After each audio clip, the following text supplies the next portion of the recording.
Pessoal, vamos falar aqui um pouquinho, né? A gente já comentou em vídeos anteriores sobre a questão da documentação, a importância da documentação estar correta, os documentos necessários para um processo de cidadania italiana, que é a certidão de nascimento, casamento, óbito, inteiro teor, desde o italiano até requerente, mais a CNN. Esses são os documentos, é o formato. Falamos da importância, né, desse documento ser não só atualizado, mas estar todo correto. E para isso é importante que a retificação junto aos cartórios ela seja realizada, e o que nos favorece que de uns anos para cá todas essas divergências, todos os erros dentro de um processo nos documentos, o que antigamente nós tínhamos, né, por exigência dos cartórios que não aceitavam retificar, num bom sentido, nos empurrava para a solicitação via judicial, e isso levava 2 anos. Hoje, o ponto positivo, eu diria que a gente consegue resolver 90% das retificações de forma administrativa no cartório. Então, aqui no vídeo, a gente vai falar sobre a questão da retificação nos cartórios com relação ao processo de cidadania italiana. É óbvio que, assim como aqui na Itália, né, tudo depende do comune, do boa vontade, etc., a mesma coisa são os cartórios no Brasil. Às vezes a gente tem cartórios que são grandes, em grandes cidades, aí é tudo muito automatizado, é mais lento e etc. Mas aí a gente vai para cartórios no interior, a gente acaba interagindo e é menos burocrático, você pega uma pessoa mais, vamos dizer, que te recebe mais flexível, mas não quer dizer que isso seja uma regra. Por quê? Porque eu já interagi com vários cartórios de diversos lugares aí do Brasil e já narrei, inclusive, em um outro vídeo, a questão de, por exemplo, uma retificação que uma requerente tinha que fazer, uma coisa simples, era no nome da esposa, na verdade, da linha de cônjuge, ou seja, nós nem apresentamos documento de cônjuges no processo,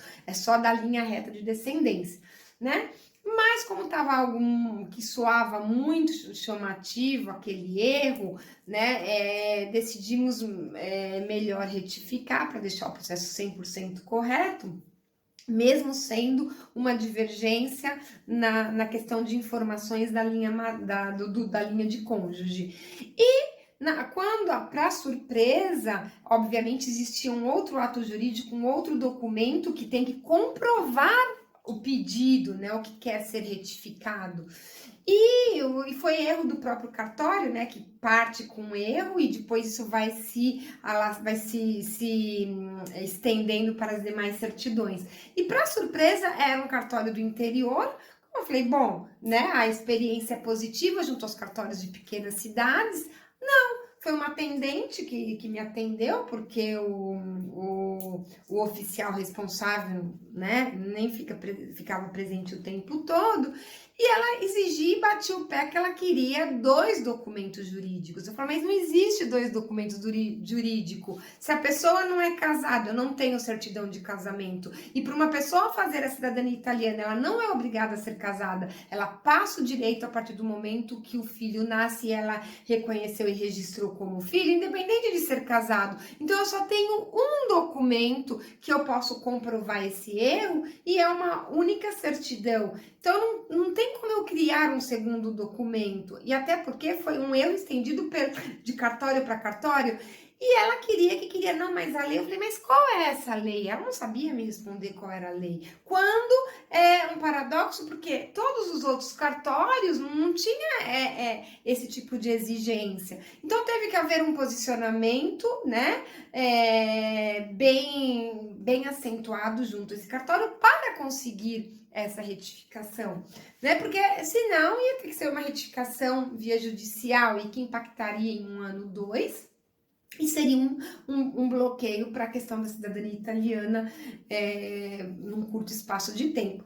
que eu quero dizer? Que é importantíssima a documentação, o ponto de partida é a documentação, o que nos favorece é a questão da retificação junto aos cartórios, então é uma questão de ter consciência de como funciona o processo, na hora da análise e analisar, ser criterioso, identificar todos os erros e saber solicitar essas retificações. Tem cartório que faz retificação mandando e-mail, mencionando, né? Tem um formulário, obviamente, de requisição para ser pedido com a cópia do documento, especificando. Depois você pode mandar essa requisição, inclusive por e-mail. Assim foi feito em vários cartórios, como tem alguns cartórios que exigem até presencialmente para ser feita a solicitação. Então, veja bem, varia muito, né? Por isso que essa mesma oscilação que ocorre no Brasil nos cartórios, ocorre no Comune. Só que no cartório você está mexendo somente com as certidões e no Comune você mexe com o processo propriamente dito. Então, o que eu quero mencionar nesse vídeo é ressaltar a importância de você retificar ao máximo, tudo correto. Sempre que retificar, você depois corrigir, né? Conferir, corrigir não, o melhor termo aqui é conferir se os nomes, sobrenomes, as datas, local de nascimento, né? O nome do pai, da mãe, a filiação, nome de avós em certidões de nascimento, o nome da esposa, dos cônjuges na certidão de casamento, se essas informações básicas, né, se elas foram traduzidas corretamente, porque não tem tradução, é data, nome, sobrenome, nome de cidade, ok? Então,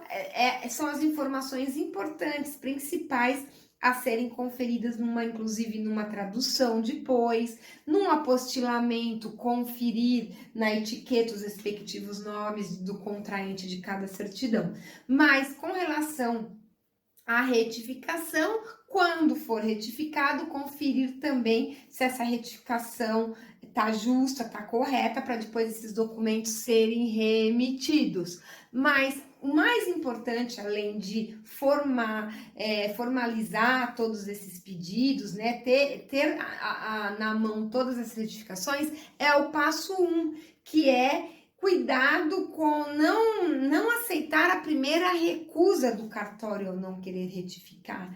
Porque muitas vezes a pessoa que está atendendo, o atendente, também é limitada de conhecimento. Às vezes é um funcionário novo, às vezes não tem muita experiência, às vezes também não são todos que têm boa vontade. Então, vê qualquer coisinha e fala, não, isso não pode por causa disso. Então, a partir do momento que você tem conhecimento de causa, você não aceita um não. Você faz a pessoa provar por que não. Eu não aceito não. É o meu jeito de ser. Então, assim, se eu tenho uma reunião, conto aqui, narro só um episódio, eu tive que ficar uma época, 6 meses no Nordeste brasileiro, referente ao empreendimento de construção, que é a área do meu marido, né, que atua com arquitetura, construção, e era um projeto.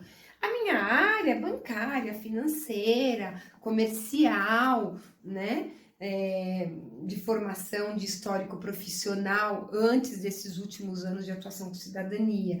E eu fiquei 6 meses nesse projeto, então eu tinha que interagir com arquitetos, com engenheiro, ir em Banco Central, literalmente, que se tinha a oportunidade para falar literalmente de algumas coisas, e com profissionais que atuavam na época na questão de entrada e saída de dinheiro e todo um monte de coisa.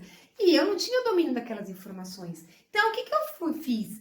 Eu fiquei alguns dias por bloco de segmento, estudando, vendo, colhendo informações. É lógico que não iriam me comprometer e colocar em risco um processo, porque teriam os profissionais. Mas para eu interagir com esses profissionais, você tem que interagir tendo conhecimento de causa. Então, eu não ia falar com o engenheiro e com o arquiteto sem noção de quanto era de construção por metro quadrado, a variação desse mercado para aquele, o que poderia fazer. Então, quando você começa a interagir, a primeira impressão que você vai passar para o outro profissional é que você sabe o que você está falando e que você tem, né? Então você já elimina a primeira abertura daquele outro profissional querer ou te enganar ou achar que você é uma presa fácil, né? Com todo respeito a todos os profissionais, eu sou profissional, etc. Mas aí é o meu perfil, não consigo, porque você tendo um conhecimento básico, você consegue barganhar, interagir, questionar, não aceitar. Então aí, em base às informações básicas, você consegue falar, não, até que ele prove para você, não, é assim e pronto. Então, a pessoa falar um não e você aceitar. Então, eu estendo esse exemplo, que eu tomei a liberdade aqui, porque eu uso esse meu perfil para atuar dentro da cidadania italiana. E eu passo isso para os meus alunos, para os meus requerentes, para quem eu sigo, para quem eu oriento nos processos que eu faço e nos que eu atuo diretamente. Então, quando a gente uma pessoa vem, não posso retificar por causa disso, efetivamente questionar e bater o pé. Assim como esse caso, tiveram outros casos. E, né, isso é simplesmente, não pode, pronto. Ok? Então fica a mensagem aqui da importância da documentação, da importância da retificação. Retifique tudo o máximo possível, deixe o seu processo elegível, saiba fazer, tenha domínio, conhecimento do teu processo, você tenha certeza que o teu processo de cidadania italiana será um sucesso. Salvo, obviamente, qualquer acidente de percurso que pode acontecer em qualquer situação, a qualquer momento, né? Mas uma linha geral não terá o porquê ter problemas, tá bom? Espero ter ajudado aí com as informações.